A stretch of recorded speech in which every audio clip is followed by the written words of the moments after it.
What's up everyone, and thank you for stopping by the channel. Today's project is this free lawn boy mower that I picked off the curb after seeing an ad posted online. So of course the problem is, I don't know anything about it. Let's take a good look at it, find out what's wrong with it, and hopefully we can fix it. In this video, we try and repair this mower. However, it may not be the exact repair you need to make to yours. We'll explore other options later in the video. So I have absolutely zero history on this mower, which I hate to say, I kind of like it that way. I find it more interesting to learn what this mower has gone through before it was given away. So that means we'll start with the basics and work our way up from there till we get it running again. Now I'm not sure how you feel about lawn boy mowers, but I've always had a soft spot for this brand. Although I really like their 2-cycle equipment better, I still don't mind working on their later equipment either. The first thing I want to do is have a look around and check its overall condition. For the most part, the mower is complete, which is great because it means we don't have to replace any parts for this mower that may not be made anymore. It also looks like the air filter is missing, though by the looks of the filter cover, it must have been in pretty rough shape, so they got rid of it. Next, I want to see if there's any gas in the tank. It looks like there's no gas in it, so that means this mower probably hasn't been used this season yet.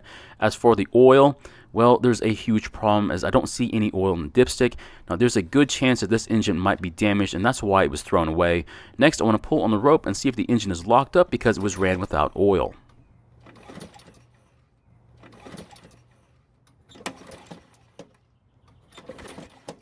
Well, the engine isn't locked up, so that's great news, but what's strange is I see the engine moving around on the deck. That may not sound like a problem, but to me, it's a very serious one.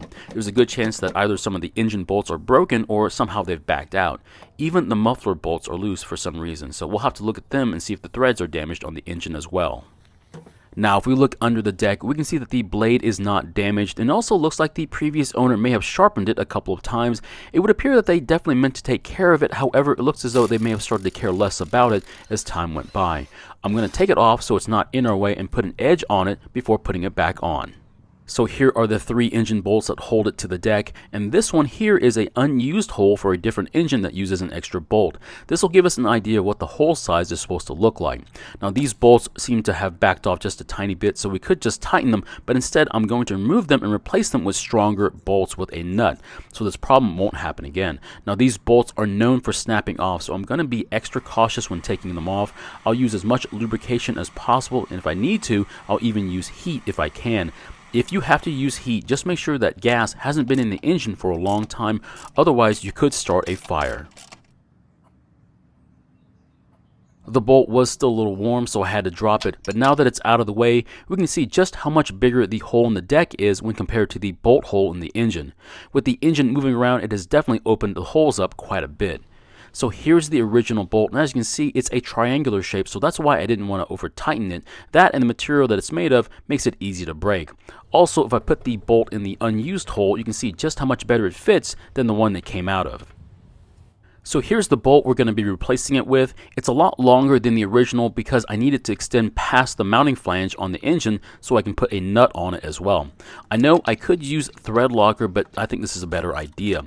Now when installing these bolts, I won't be tightening them yet until all the bolts are in first.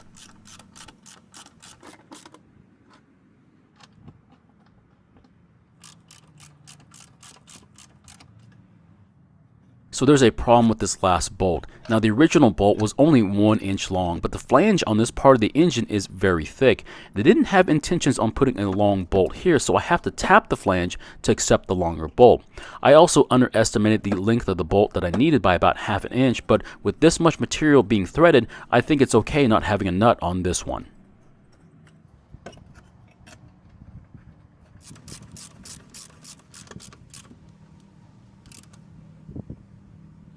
Now with the last bolt in the engine, I can now tighten all the bolts. After that, we can then put the nuts on the flange side. Now these nuts also have nylon inserts as well, so hopefully they won't back off. Now the flange on the engine will get hot, but I don't think it'll get over 250 degrees Fahrenheit. Now while the mower is on its side, I also want to take this opportunity to remove the wheels and lubricate what I can. This should quiet down the squeaking I'm hearing and make these parts last a little bit longer. I'll also put some lithium grease on the wheel bolts as well. Now after that, I'll do the same to the front wheels. Now this part is optional, but I find it extremely helpful if your self-propel isn't working anymore or you have a heavy mower that's a bit hard to maneuver.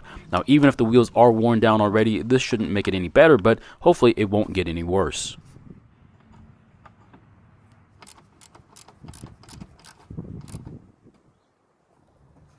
Now with the mower back on its wheels, I can test to see if the engine is tight against the deck, and as you can see, it's not moving like it was before.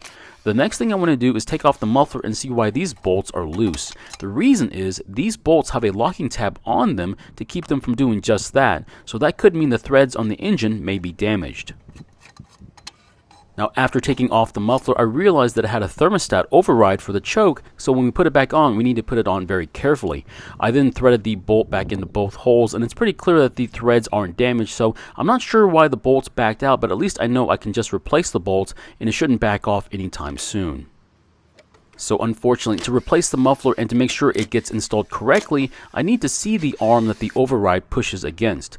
To see the arm, I need to take off the plastic cover, move the fuel tank out of the way, and the recoil assembly.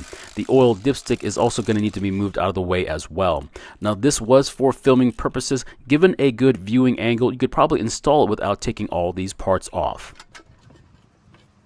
So this is the arm that the override needs to make contact with, and the problem is that the override needs to be positioned in the U-shaped part of the arm. Otherwise, if it's behind it, then the carburetor will be choked even when it's not supposed to be during a hot startup.